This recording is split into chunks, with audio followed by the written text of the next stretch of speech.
Uno, uno, primera. Salvador del Solar no necesita presentación, es conocidísimo como actor. Estuviste en Pantaleón, has estado en tantas películas, en Elefante Desaparecido el año pasado. Pero ahora es director de cine y estrena Magallanes, que es su debut en este oficio que... ¿Cuándo te comenzó a rondar por la cabeza? No de inmediato, ¿no? Me resulta difícil asimilar que me presenten como director. A veces yo pensaba, una persona que alguna vez roba algo, comete un latrocinio, pero es un ladrón y puede ser definida como un ladrón. Yo no sé si puedo ser definido como un director por el hecho de haber dirigido una película, pero es lo que acabo de hacer. No creo que necesariamente me convierta en un director. Creo que es una tarea, un oficio que merece mucho respeto. Me sentí lo mismo como actor en mis primeros años. Fue algo que apareció en el camino. Yo estaba indagando, explorando la actividad de guionista, que era la que quería conocer, y no había pensado en dirigir. Mi esposa me pregunta, porque yo lo escribía para Aldo Salvini, que es un gran amigo, y me pregunta, ¿tú estás pensando dirigir alguna vez? Porque si no es con esta película y vas a escribir otra para luego dirigir, ¿a qué edad crees que vas a comenzar a dirigir? Y eso me removió y me llevó a hablar con Aldo y a decirle, ¿qué piensas de esto? Y Aldo, que me había dirigido ya antes como actor, me dijo, yo siempre he pensado que tú tienes la posibilidad de dirigir y creo leyendo el guión que tienes la película en la cabeza, así que adelante, me lo dijo, no se demoró ni 30 segundos en decírmelo con una generosidad. Y la realización, ¿la practicaste? ¿Cómo te acercaste a ella? ¿Estudiaste algo? ¿Hiciste algún corto? ¿Tuviste alguna experiencia previa?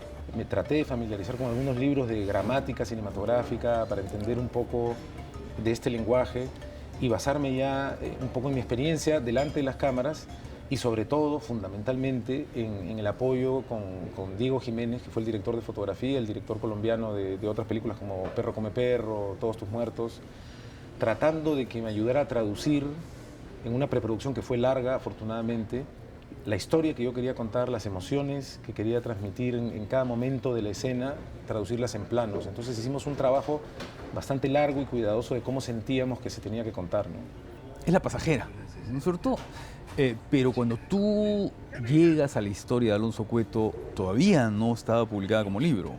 No, en realidad yo comienzo con La Hora Azul. Entre mi inexperiencia o por lo que fuera, y no me sentía satisfecho y la verdad no me interesaba tanto el abogado, el personaje principal. Hablo con Aldo, hablo con Alonso y les pido una libertad para buscar de otra manera y me la dan. Intento trabajar el personaje femenino, siento que es muy pasivo porque su opción fundamental, lo que ella busca es que nadie sepa de su pasado, no tengo cómo avanzar. Y tomo un personaje secundario, que es el que de alguna manera desencadena la historia, que es el chantajista, en La Hora Azul, que es Chacho Sol. Que yo encuentro que ese personaje hace comenzar la historia, pero no me interesa como tal. Y ahí Alonso me dice, yo tengo este relato breve de este taxista que encuentra a esta mujer de su pasado y le digo, quiero ir por ahí. En ese momento ese relato, yo no sé, tenía muy pocas páginas, era un relato breve, nunca publicado ni con intenciones de publicarse. Ahí comenzamos como un diálogo entre meses con Alonso y luego Alonso me dice, este relato ha crecido, va a ser una novela corta y Alonso me dio total libertad, ya son como si fueran mellizos que luego tuvieron su propio crecimiento. El origen de Magallanes comienza con un personaje secundario luego de varios intentos con La Hora Azul, que es un personaje que se había inspirado de alguna forma en este relato no publicado que finalmente es la novela corta La Pasajera. La Hora Azul es una historia de necesidad de redimirse, ¿no? Y de reconciliarse o no reconciliarse, ¿no? Tiene un trasfondo que es muy terrible, ¿no? Es el asunto del conflicto interno.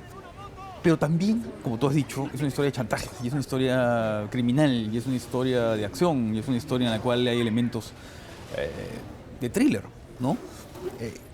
Esa presencia del género, ¿cómo la vas incorporando? Porque en la película eso es evidente. Yo digo explícitamente, ¿no?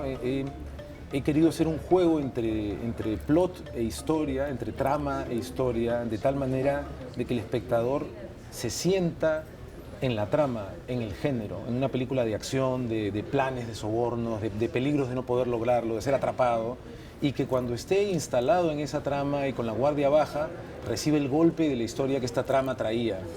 Así que fue algo intencional que por momentos ha sido problemático de manejar, pero que tengo la sensación de que hemos conseguido balancear en el punto adecuado para que el espectador esté al borde de la butaca y se identifique con un héroe como Magallanes, que es un perdedor, que no tiene cómo ganarle a estos poderosos, y que luego descubra de qué tipo de historia, de qué potencia de historia estábamos hablando hacia el tramo final de la película, ¿no? Hay dos momentos en la película que me parecen muy logrados. Yo diría hasta tres momentos. Un momento en Polvos Azules, que es muy, muy logrado. Esta larga carrera que emprende Magali Solier, ¿no es cierto? En la noche, ¿no? En que tiene mucha presencia física, que es su carrera, digamos, que evoca la carrera de salvación que ella tuvo en Huamanga, ¿no? Y que también es de algún momento, de alguna manera, un regreso a las alturas, ¿no? Claro, claro. Sí, ella claro. vuelve a las alturas y tiene esta cosa que Magali Solier nos regaló explotando, porque además fueron varias tomas físicamente muy, muy exigentes para ella, pero teníamos una grúa y había viento y no era fácil dominar la secuencia. Ahora, has trabajado con Damián Alcázar, que tiene una experiencia enorme en el cine industrial, ¿no es cierto? Porque además él es un actor mexicano, que viene de una industria muy sólida, muy consolidada, en fin, tal vez un poco en crisis en los últimos años, pero fuerte. Y Magali, ¿no? Magali, que es una actriz natural, ¿no? Es una actriz que, digamos, que no es que tenga pues esta formación académica, ¿no? Que pronto la cámara se enamora de ella, ¿no? Sí. Y la convierte en una figura importantísima a partir de Made in USA. ¿Cómo trabajaste? A partir además de tu experiencia como actor. ¿Cómo trabajas con los actores? ¿Le aplicas lo que a ti te gusta cómo trabajen contigo o, Sí, o usas un método he recurrido distinto? a ejercicios a los que de alguna manera fui sometido, no suena bien, pero expuesto, digamos, tanto en mi experiencia estudiando con Alberto Isola, como trabajando como actor.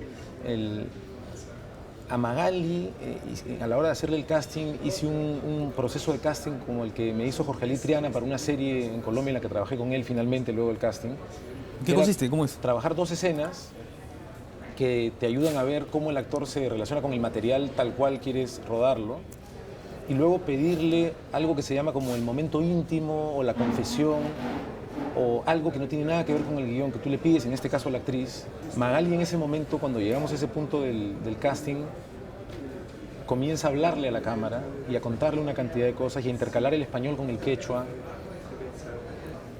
Y luego, ya con los dos juntos, hicimos ejercicios absolutamente libres e imaginativos, donde ellos casi no tenían información. Yo le decía a Magali, tú estás en esta silla, quiero que ordenes estas cosas que son de tu peluquería. Ella ordenaba y no entendía muy bien, estaba haciendo algo, pero muy concreto. Y de pronto le pedía a Damián, sin que ella escuchara, acércate por favor y pídele que te invite un vaso de agua, con esta gorra puesta. Y simplemente comenzaban a relacionarse, y grabábamos esto, ¿no? Y en el fondo era como un juego para que se conozcan, sobre todo para que se escuchen, que creo que si bien en cualquier actuación, en cualquier tipo de género es indispensable escucharse, en el cine, que nos ofrece mucho más la opción del silencio y de ver los rostros de cerca, el actor yo siento que a veces actúa más, sobre todo cuando está escuchando, pendiente del otro. Ellos comenzaron a escucharse, a entenderse y a relacionarse de esta manera un poco lúdica, improvisada, con la esencia de lo que traía su historia. Así que, y desde muy temprano noté que eran absolutamente compatibles, que se escuchaban, que no importaba el origen de su llegada a la actuación, podían trabajar juntos. El uso del quechua me parece bien interesante, ¿no? Porque para Magali es un recurso bien interesante. Ahora, lo que has contado es bien interesante porque usa como un elemento de contacto humano, ¿no? Con el otro. Sí. Pero en la película también ocurre eso. En la película no había una secuencia en quechua. Esta secuencia existe gracias al casting. Es una anécdota además que ya he comentado porque Magali no quería hacer casting. Cuando yo la llamo me dice, yo no hago castings. Entonces yo le digo, Magali, yo con todo respeto necesito hacerte un casting, hay escenas muy exigentes. Y entonces le dije, ¿qué tal si te lees el guión? Y luego de leerlo me dijo, hagamos el casting que quieras. Y en este ejercicio que te comenté salió esto. Y luego pensándolo un poco, hablé con ella y le dije, yo creo que esta escena que ya teníamos en el guión es una escena en la cual tú puedes, que es una escena muy importante, hacerla en quechua. A mí me asombra cómo actúa Magali Solier, pero sin embargo cuando pasa del español al quechua es como si alcanzara todavía un nivel de veracidad todavía mayor. Como tu experiencia como director que empieza, ¿no? ¿Dónde te sentiste más cómodo? ¿En qué fase te has sentido no sé, más interesado, más a gusto. Truffaut tiene una frase, decía, el rodaje tiene que ir contra el guión, ¿no es cierto? Y la edición tiene que ir contra el rodaje. En esas etapas. Durante el rodaje me sentí fascinado por la fluidez con la que me sentí en contacto, en diálogo permanente y en escucha con los actores. Ahí me sentía como pez en el agua y sorprendido por cómo después de tantos años escribiendo, el comentario, la sugerencia de un actor o una actriz podía revelar cosas que en tanto tiempo yo no había visto. Así que fue fascinante esto que dices, encontrar aspectos que un guión que yo había trabajado tanto desde mis limitaciones, pero que con tanto tiempo yo sentía que dominaba, cómo el rodaje me permitía encontrar contradicciones. La edición fue un proceso fascinante, un descubrimiento para mí. Y trabajar con Eric Williams no solamente fue afortunado y acertado, sino que fue magnífico, porque Eric se dedicó mucho tiempo a escucharme, a respetar el rodaje y el guión y a tratar de que armáramos lo que originalmente en nuestra cabeza queríamos armar. Y no fue fácil, quizá por el tanto tiempo de trabajo previo, esto estaba un poquito sólido. No fue fácil romper con eso y sin embargo se consiguió. Ahora, las ventajas que da Colombia ahora para el cine son importantes, ¿no? Hay créditos tributarios, hay una política de promoción estatal muy fuerte. Hay un aparato legislativo muy claro, muy importante y muy agresivo, y hay un aparato burocrático, personal, muy potente que está acompañando a su cine. Que se compromete con el cine, Está ¿no? muy comprometido con personas, además, que comparten la calidad de burócrata con personas vinculadas al cine. Hay una estrategia y hay una intención, no solo del tema cultural de rescatar nuestra siempre cambiante identidad a través del cine, sino además de convertirse en una industria potente y de irradiar desde Colombia al resto de la región y el mundo. Y hablábamos hace un instante... Recibiendo rodajes de fuera, dándoles beneficios. Hay una nueva ley que da descuentos a producciones extranjeras, están yendo producciones de Hollywood, de Europa, a rodar allá, también de Latinoamérica, porque te devuelven el 40% prácticamente de lo que inviertes. Creo que tenemos que ponernos competitivos porque si no perdemos, ¿no? Y exactamente, creo que a todo nivel, al nivel de lo que significa nuestra cultura, nuestra identidad, a nivel de lo que significa el intento de tener una industria, y además nuestras historias son tan buenas como la de cualquier país vecino. Pero si no nos hacemos escuchar, no existimos. Nosotros lo comentábamos hace un ratito, prendemos la radio y cada 15 minutos escuchamos una canción colombiana. En la televisión hay series y novelas colombianas.